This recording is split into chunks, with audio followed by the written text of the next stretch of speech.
পৰা মাছ উঠাই আনিবলৈ ব্যৱহাৰ কৰোঁ।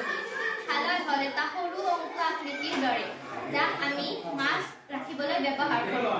এই দুয়োবিধ সঁজুলি পৰম্পৰাগতভাৱে অসমৰ গ্ৰাম্য অঞ্চলসমূহত মাছ ধৰাৰ বাবে ব্যৱহাৰ কৰা হয়।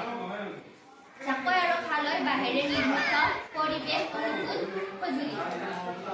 খালৈ ধৰা মাছ পানীত ৰাখিবলৈ খালৈ ব্যৱহাৰ কৰা হয়। জাকৈ আৰু খালৈ পৰিৱেশ প্ৰদূষণৰ পৰা সম্পূৰ্ণৰূপে মুক্ত। প্লাষ্টিকৰ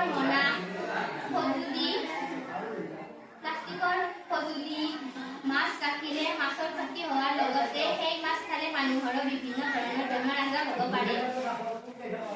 বৰ্তমান সময়ত মাছ ধৰিবলৈ ব্যৱহাৰ কৰি অহা আধুনিক সঁজুলি যেনে প্লাষ্টিকৰ জাল, লোহাৰ বটল, খাপাৰ,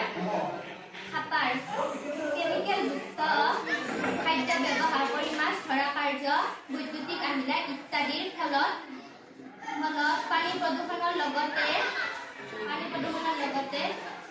জৈৱ বৈচিত্ৰ্যৰো ক্ষতিসাধন হ'ব পাৰে। এইবোৰ সামগ্ৰীৰ পৰিৱৰ্তে আমি বাঁহেৰে নিৰ্মিত সামগ্ৰী যেনে জাকৈ, খালৈ, পল আদি ব্যৱহাৰ কৰোঁ। তেতিয়াহ'লে পানী প্ৰদূষণ নহয়।